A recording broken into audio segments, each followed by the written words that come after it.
So walking into the fight itself, there's nothing too particularly special that you need to know. You just want to make sure that you are maintaining permanent uptime on Decrepify. You want to start the fight off with your Shielding Storm. That's going to generate a ton of barrier that you're going to use to basically completely ignore all of her attacks. You're going to notice I just try to stand still as often as possible.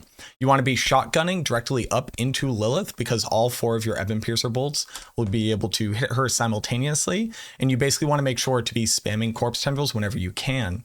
Since I hold down Blight to permanently be casting it, understand that if you don't see a corpse on the ground and you cast Corpse Tendrils, you will do an animation that won't do anything because there's not a corpse to actually target, and then you will just have wasted time not applying Blight. So while you probably want to be watching her health bar, you don't necessarily have to be paying too close of attention to that. It's not like we're trying to break her on very specific life points here, but what you're going to want to do is make sure that there is a corpse so that you can cast Corpse Tendrils so you're not wasting any time.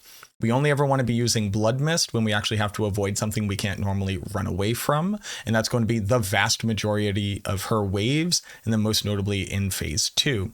But here, really simple. Spam Blight, recast Decrepify once every 6 to 7 seconds, preferably closer to 8 to 9 since it has a 10-second duration, and just make sure that you're spamming Corpse Tendrils because that's going to apply one of the largest amount of staggers to her that you possibly can. Also, just going back to where we were a second ago before she jumped up very quickly. So basically, Lilith will start flying once she has dropped below this first little caret of health, the first indicator of when she drops potions. That's when she will fly up, she will fly back down, she will do this summoning of multiple monsters, and that's when you need to get them killed as soon as possible and then kill the blood blisters that spawn out of them as well. At this point, she's going to start summoning blood blisters, which you need to make sure to pop them before they pop because they're a one-shot, even if you're really tanky.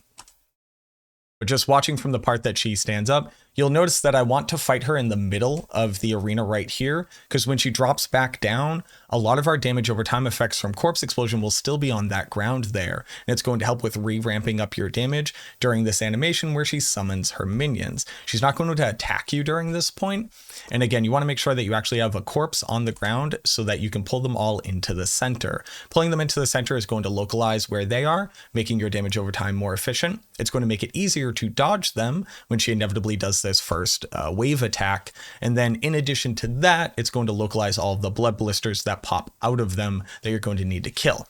Now, the very important thing to notice here is that once she does fly away, she is going to do her first wave attack. You can see that they've added this huge indicator of the missile of the wave coming out, which is significantly easier than seeing the actual effect on the ground. Whichever direction it shoots out of is the direction that the middle wave is going to travel in.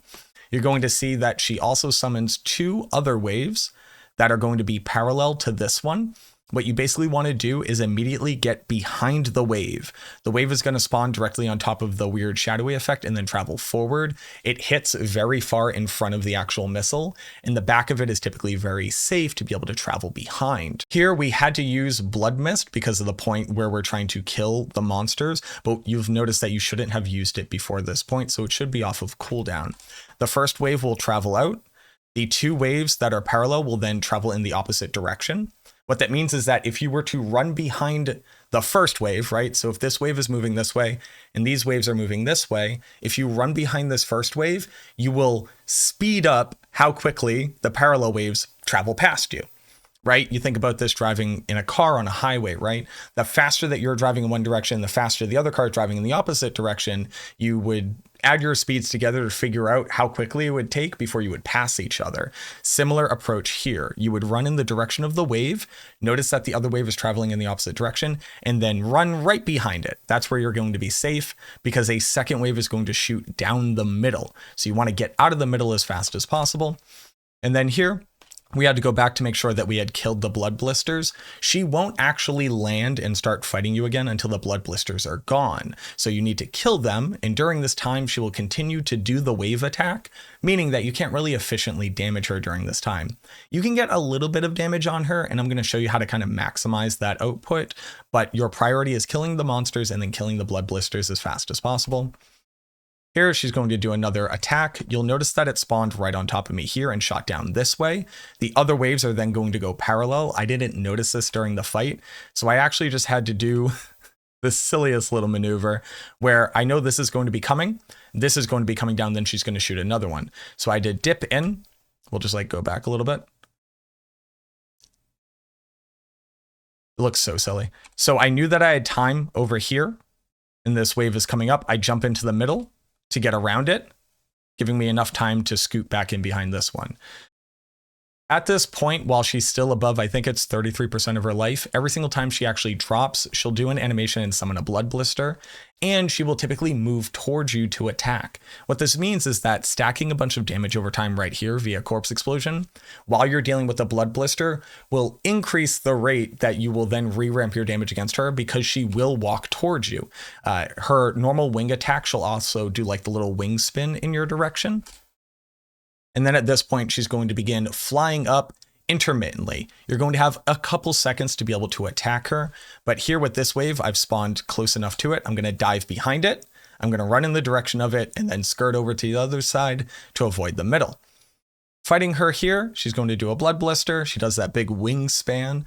And you'll notice also that I'm basically making sure to continue to attack her right here because all my damage over time will actually be able to reach the volatile blood. Like the size of my corpse explosion and the size of my blight pool will apply damage to it, so I don't have to proactively target it for any reason. Again, moving out of the middle, moving back into the middle, and you'll see her stagger bar. We're about to be able to stagger her and stack on a huge amount of damage. This is really what the benefit of the Blight build has going for it, is its ability to, given enough time, properly stagger, and then have a huge amount of time to stack a lot of damage over time here. So we're going to try to make the most out of this. I want to try to, and you'll notice I just did it right here, there's no reason to be casting corpse tendrils while she's staggered because you can't stagger her while she's staggered. But what I do right here is I cast corpse tendrils so that right when she, well, I kind of missed it. But the idea is that basically a second before she'll come out of stagger, you want to have cast corpse tendrils because it takes a little bit of time to roll out. And then when it does its pull in, it applies its crowd control. So you can immediately reapply stagger the moment that she comes out of the staggered state. I've now said stagger too much. Sorry, that's the name of the game with this particular approach to killing her. So after you get her down to, and this is about like 40%, maybe a little bit less, she's going to do a big fly up and fly down again. And we're going to go through that same rigmarole of summoning new minions. There's going to be 3 of them this time. They're also going to summon 3 blood blisters each, so it's going to take longer. But the fact that we can stack a bunch of damage here is again going to dip into the kind of strategy for doing this, because she's going to do a very particular smash attack right after this. But let's go ahead and watch it. We're using this time to stack up damage on her, applying stagger to her. We have all of the monsters directly on top of us. We corpse tendrils early, again, because we know they're about to spawn and be right on top of us here. We pull them all into the middle, and she does a big old triangle wave attack. If you needed to actually dodge this attack, what you would do is you would travel out of the middle, because she's going to smash down right here, into just before the corner of the triangle.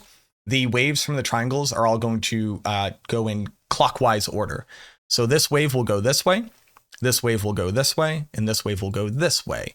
Because a wave starts here, you don't want to be standing in the corner, but by standing here, you have just enough time to be able to continue to move in the direction of the wave, because this one will have already traveled down this track. And as long as you just get out of the wave, like you just kind of have to be right around here, like you travel in this direction, you'll be more than out of the way. Just make sure that you're at least on the edge of it and outside of the range of this line, because her smash attack does occupy this entire space. The reason why that's good for us is because, one, again, we have blood mist, so we can just blood mist through this, but secondarily, she's going to land right here, which is going to give us some time to be able to apply that shadow damage over time while she's just kind of standing around, and hopefully reapply corpse tendrils. You see right here, I actually cast it a little bit late, so it's not going to hit her. From this point, she's going to go back to doing either that big triangle attack or regular wave setups. We don't actually have to worry about them. The only thing that's different here is that you might see that all of the waves are now traveling in the same direction as opposed to opposite direction. Uh-oh, Mac, what do I do about that? You do the exact same thing. You run down the lane in the direction of the wave. After this wave passes you by, you run up behind it, and then you run back behind the secondary wave. The exact same motion. You just have to be aware of how they're traveling so you can better modulate how quickly you're shifting between the lanes. During this time, and this is kind of what I wanted to point out here, you always know where Lilith is going to be, because even though there are these little shadow versions of her, she always lands behind the second middle wave. You notice that she's right here. That means that as long as I know I'm around the wave, I immediately start turning. I can go start fighting her right there as opposed to waiting for her to summon blood blisters or walk towards me. This is a great way to stack on even more damage and get better uptime on your dots because she has a lot of animation that she has to go through, and you can kind of min-max and cheat out some extra damage here. You see how she kind of just stood there for a hot second? She'll now start to form 2 volatile blood orbs here. There is just strictly better. And you may go, why is it better? I now have to deal with 2 orbs. Again, all of your damage over time is going to apply to both of these. And since there's 2 targets, you have more things to trigger lucky hit to generate corpses off of. So you quite literally will output more damage against her. So make sure to start fighting at the blood orbs and have her walk towards you. You're going to have different amounts of time. She did the smash attack again, you just blood missed through that one. But you're going to have different amounts of time to be able to attack her during these phases. And when she does and does not fly is a little finicky. We're just going to rinse and repeat. Normal wave attacks, we're going to move in the same way. Try to meet her where she's going to land. Keep your damage effects up so that you can hit all the blood orbs in her simultaneously. Remember to be cursing her, curse the blood orbs as well. And then remember to be applying stagger whenever possible. The name of the game for the first phase is getting out of here without hitting any of the waves. The best part about how they changed Lilith is the fact that she no longer one-shots you with her waves.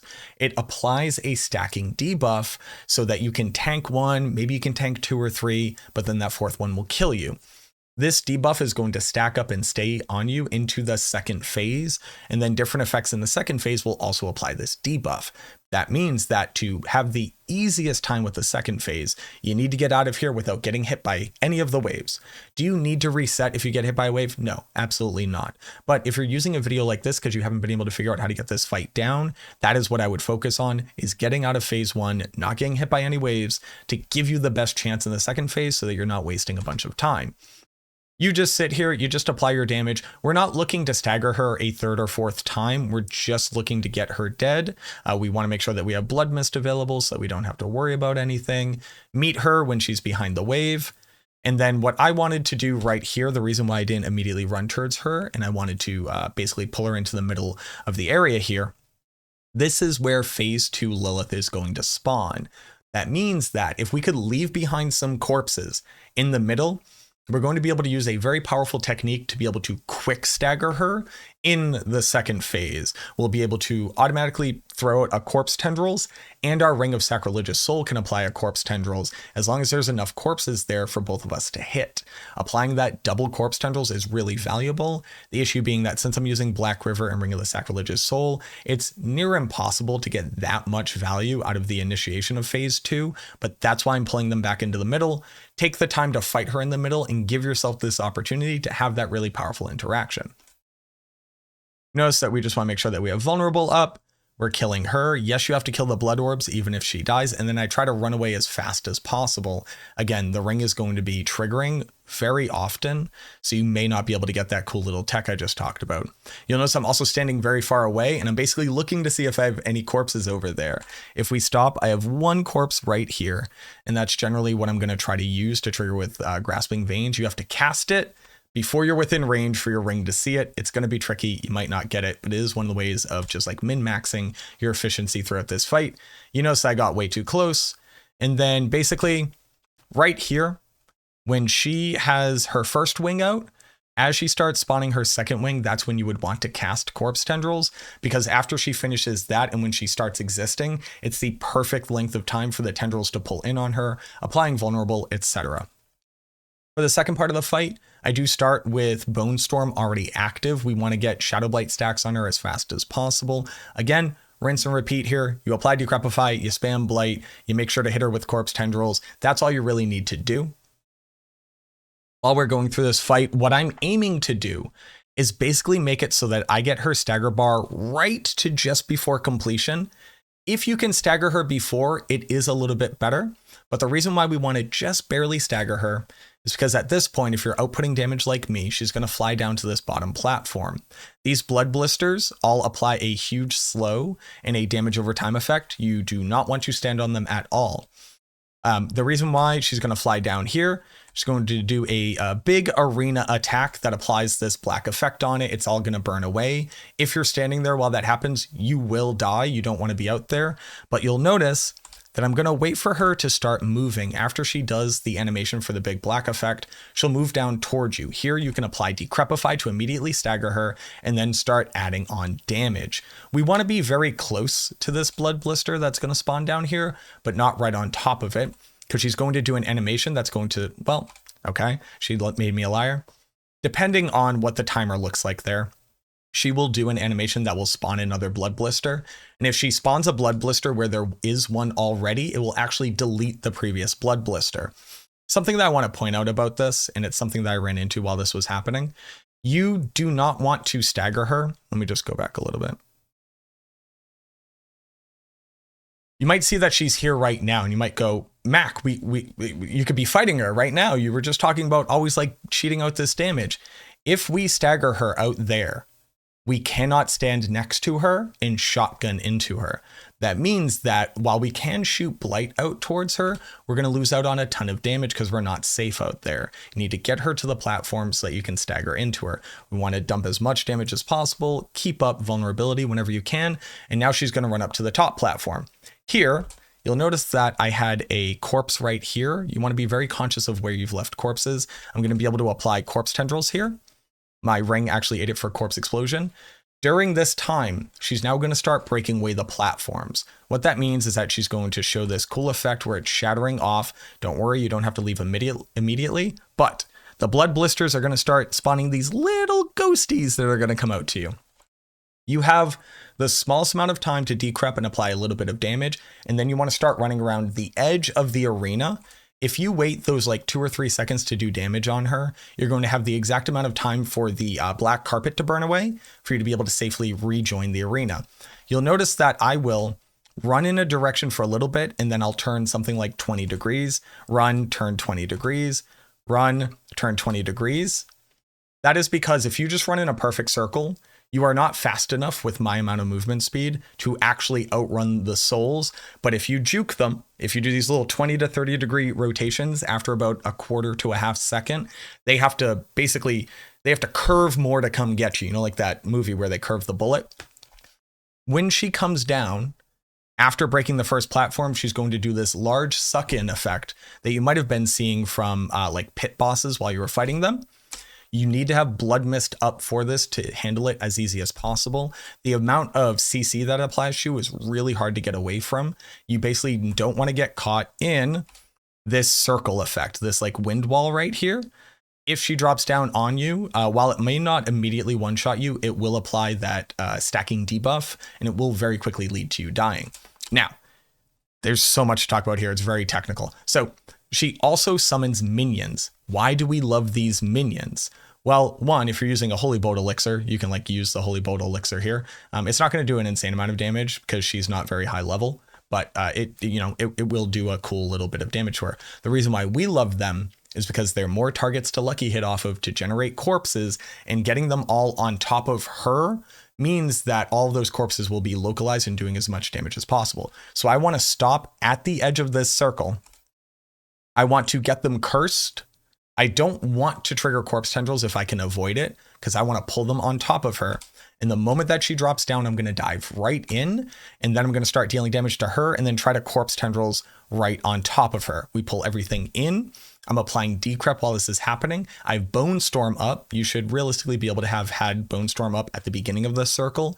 I just was unlucky with a lucky hit chance there. And I want to stagger all this damage on top of her. Sadly, she did immediately fly away. Sometimes she will choose to fight you a little bit. I'm not sure if it's because like the minions aren't dead yet, but you actually can stack on a lot more damage during that phase. And now we have the hard part. Everything else before this was just like generally the easy part. This is the hard part. She's going to begin flying to the different platforms, which is going to be top right, bottom, and top left. While she's there, you have a lot less time and a lot less room to deal with things. For the first platform, she will either break it and you'll have to do the whole rigmarole of running away from the spirits, or she'll just do the black carpet effect again. This is where we want to try to stagger her again and get in a huge amount of damage. If You could do this once per flight. You will have a much easier time than I did, but you would probably have to have a significantly higher amount of lucky hit chance than I did. I was using the lucky hit chance potion that also gives you attack speed, so keep that in mind. I should have mentioned that sooner, but having more lucky hit chance will make this fight easier, but you don't want to like hamstring the rest of your damage output or tempers that you have on your gear or anything like that. So here, she flew back up into the corner. Now she's doing the breakaway version. You have much less time, so you're going to have to do this little maneuver around a blood blister. She spawned one up here just to buy yourself enough time for the carpet to burn away, and then you want to dive down. Again, she's going to jump into the middle here, and she's either going to do the pull-in, where you'll need blood mist, or she'll do her big scream, and she'll do a shadow attack, which we'll touch on when she actually does it, since we did get an opportunity to see it in this fight. So again, here, yep, she kind of just flew away. I didn't remember where she was going to fly next, so I just kind of had to start making moves. At this point in the fight, the spirits will start shooting at you even before she starts breaking away the platform. So now you have to do a little like jackknife maneuver where you run down, then run back up so that they go down and then they have to curve up towards you so that you have enough time to run around the outer circle of this and dive in. You'll notice I just got hit by 2. Bringing up my total times getting hit by effects up to 3. So I think I'm now at the point where I'll start getting one shot if I take any of the bad effects in this fight. So I basically can't mess up at this point. So she does the big scream here. The big scream means that she is going to do that like trident attack and then a big circle attack. So we'll go ahead and watch it in real time. You notice that she's diving around. She also has a shadow version of her. You can see up in this corner that's also doing the attacks. And then this big red area will go out in a radius around her that will smash down. You cannot survive that effect. I didn't have to blood mist here. I was a little bit afraid. Having blood mist up, like basically not pulling that trigger unless you need to, is super important for this fight because you never know when you might need it. Also, she gets a little weird and buggy when you stagger her, but she was doing an effect. So don't get too frustrated when that happens. But you'll notice that the moment that I knew I was safe, I turned around, I cast Decrepify behind me, even though I can't see her, and I just start shooting Blight Bolts. You want to cheat out as much damage as often as possible. Lucky hits will get you those corpses. You'll be able to stagger her. And so right here, I was really trying to stagger her so that I wouldn't have to dive out, but this corpse tendrils that I left behind is going to pull in all of her minions and hit her with the stagger during this effect, so I can immediately dive back in and attack. If that didn't happen, you would just follow the same protocol as last time, wait at the edge, curse her minions, dive in, get everybody pulled onto the top of her, and then use that to trigger a bunch of damage over time. And then here, I'm basically just saying, please don't fly, and we got her dead. So that was obviously a long one. Also my little victory. Perfect. So that's obviously a long one. I'm going to try to cut this down as much as I can, but I think that all of that's really important. I don't think that there's like enough of a video out there that just says, here's literally exactly how every single thing happened. So I hope that that helps you in whatever way that you're currently approaching this fight. The big takeaways are that, make sure that you are putting as much damage onto your build as possible, as many opportunities to stagger as possible, applying crowd control. Make sure that you have good mobility on your boots so you can actually dodge the spirits. Learn the patterns of the wave attacks so that you are never getting caught out or screwed over by just kind of like not playing well enough. At a certain point, this is a skill-based fight. You can get the cooldown on your blood mist low enough so you can start to ignore some of this. That'd be more like an Infinimus Necromancer, which is definitely a way that you could go about doing this fight. But I think that those are the key takeaways. Thank you very much for watching this video. If you had any questions, comments, concerns, whatever, down below, let me know. Go ahead and subscribe to the channel if you're brand new here and you finally want to figure out a way to be able to kill this boss. Keep this in mind though, and I think I show you here. Hold on. We get her dead. And you'll notice that I didn't get a Resplendent Spark, the thing that you're supposed to be awarded by killing Echo of Lilith. Yes, this is currently bugged. I'm not sure if it happens to everybody, but I know that myself and Rob included killed Lilith and didn't get our sparks. So if you just wanted to get it done, go get it done. If you wanted to wait around and see when they would fix that, so you actually get the Resplendent Spark that you're supposed to get for having killed her, maybe go ahead and wait, but there you go. Again, thank you very much for watching. I really appreciate it. And hopefully this helps you to get this boss killed if and when you do it. As always, I look forward to seeing you in the next video.